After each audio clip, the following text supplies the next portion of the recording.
Hello, race fans, and welcome to Disc Golf Daily. It is Tuesday, June 11th. Stay tuned after the news for our UDisc course growth numbers. We are the podcast that gets you caught up with disc golf news and growth in about 10 minutes. Here we go. Our number one story today, the Beaver State Fling stat recap. This is from PDGA Stats. If you count Calvin Heimberg's DDO and OTB wins as back-to-back, even though he didn't jump to Europe and play the Copenhagen Open in between them, this is the first time in Pro Tour history that three different players have earned back-to-back wins in the same season. That is fascinating. Gannon Buhr wins the Beaver State Fling. It's his sixth career elite win, third of the year, and second in a row. He was ninth in birdies, but played bogey-free over the entire tournament, averaging a 1050 event rating, which you probably saw yesterday on Papa Wolf's podcast, which was the Beaver State Fling recap. Additionally, 1059 rated round for Eagle McMahon in the final round. That was his best since the final round of the 2023 USDGC. Let's hope Eagle McMahon is back. And not to be outdone stat-wise, Statmando came up with these doozies. Okay, here is a list of the MPO players that have multiple bogey-free major or elite tournaments in the last 4 years. So these are people that did not bogey at all during the entire tournament, and they've done it multiple times. Here's the list. Are you ready? Ricky Wysocki. Yes, that is the list. Ricky Wysocki goes bogey-free and ties for second at the Beaver State Fling. He was also bogey-free at the 2021 Jonesboro Open, which he won by 4 strokes. And do you remember his putt to save par on the final hole? If that's a quarter-inch higher, Ricky is not bogey-free. Well done. So there's 3 people that have done it once in the past 4 years. Gannon Buhr also did it at the 2024 Beaver State Fling, beating Ricky by 1. Mason Ford did it at Texas State's earlier this year, and James Conrad did it at the 2021 Preserve.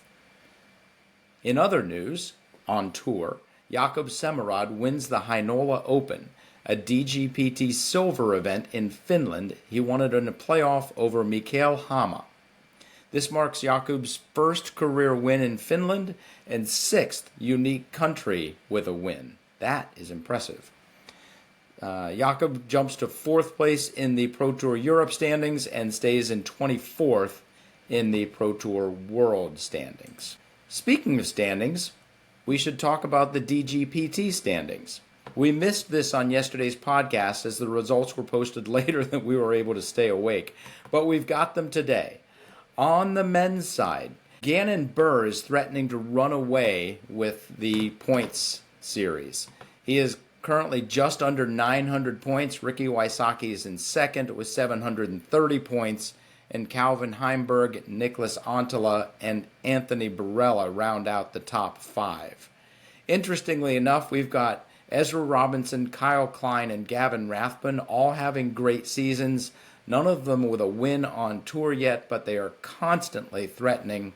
It will be interesting to see if any of them can make that step onto the top slot in the podium. And on the women's side, Holland Handley gets the win. Holland Handley takes over first spot in the Pro Tour standings. It actually feels like the women are at a point where if you win the event, you jump to the top of the standings. Holland Handley is 6 points ahead of Own. Missy Gannon is 50 points behind. A win would basically launch her into the lead unless Holland or Own gets second or third. Evelina Salonen is 878, less than 100 points out. Kristen rounds out the top 5. Ella Hansen, who won the OTB Open, didn't follow it up very well, sits in 6th. Natalie Ryan, Rebecca Cox, Kat Murch, and Henna Blomroos round out the top 10. And our next news story of the day, ESPN, baby. Congrats to couple Holly Finley and Noah Fiveash for both carding aces, and more importantly, making the ESPN Top 10. Link in the show notes if you haven't seen it yet. Our number 3 news story of the day, U.S. amateurs. Congrats to Ryan Mon on shooting a 1035 rated final round for his come-from-behind victory. He gained 4 strokes on Lucas Carmarco on the last 2 holes to win by 1. Ouch. He went 8 for 8 from C1X and scrambled all 7 times he was out of position for the bogey-free round, and he won by 1. Those were all critical. Also, congrats to Landon Brooks, New England's youngest phenom to finish in the top 25. We should try to get an interview with him. Maybe Ben Kenny could talk to him for an upcoming Saturday show. Hole 13 at Milo, our 4th news story of the day. This is a 198-foot turnover shot. 68% of the field birdied it, 31% parred it. The question, does this type of hole have a place on the Disc Golf Pro Tour? This question was asked in one of my favorite discussion groups, and the results and comments were, in my opinion, heartening and enlightening. 93% of the respondents say it does belong on tour, only 7% saying it doesn't. The top comments, Jake says, every golf course needs a must-get that's actually harder than it seems. This hole is a perfect example. Sean says, I like it. Not every hole needs to be a 450-foot par 3. And Micah says, touch still needs to be part of the game. I'm going to keep saying, in my opinion, disc golf is getting too long. Let's bring it back a bit and shorten the courses. Our number 4 news story of the day, the DGPT sponsors the Bullet Chess Championship.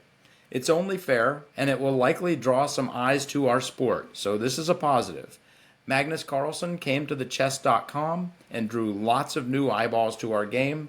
The Pro Tour is supporting the main event of chess.com's flagship ultra-fast chess tournament, which started yesterday. Link in the show notes to learn more. If you've never seen speed chess, you need to check this out. So, I like disc golf branching out, and if I'm ever going to watch chess, bullet chess is a great way to start. Check it out next time you're supposed to be paying attention on a boring Zoom call. Now, let's talk about UDisc course growth. Welcome to course growth, data provided by UDisc. So the average number of courses we've seen each week this year is right around 21. So 2 weeks ago, we had a new record, the more courses this in a week than ever this year, and that was 36.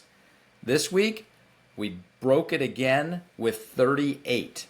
Congratulations to disc golf on having 38 new courses. Now let's see where those courses were. New courses by country. The United States had 14 new courses. Norway had 12. Canada, Sweden, Denmark, and Slovakia each had 3. Czechia, Australia, Italy, and Bulgaria each got 1 new course. Now, one thing I like to do is look at these the number of new courses by percentage, and Bulgaria is going to stand out a little bit right there.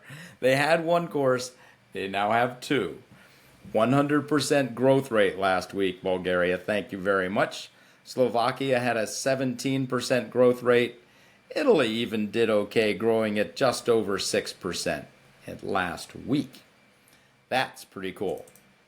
Now, let's look at the total number of courses right now. And this starts at, the bottom number starts at 10,000. So, starting last year, we had about 15,100. There are currently 15,600, and we estimate by the end of the year there will be 16,200 courses if we keep up the current pace, and I think we will. What does that equal? 8% course growth. That does it for us today. If you have any thoughts, news, or opinions, shoot us an email, discgolfdaily@aol.com. Have fun, throw them straight, and hit the thin gap. Thank you so much for watching. Please like, subscribe, comment, and share. It really does help us grow.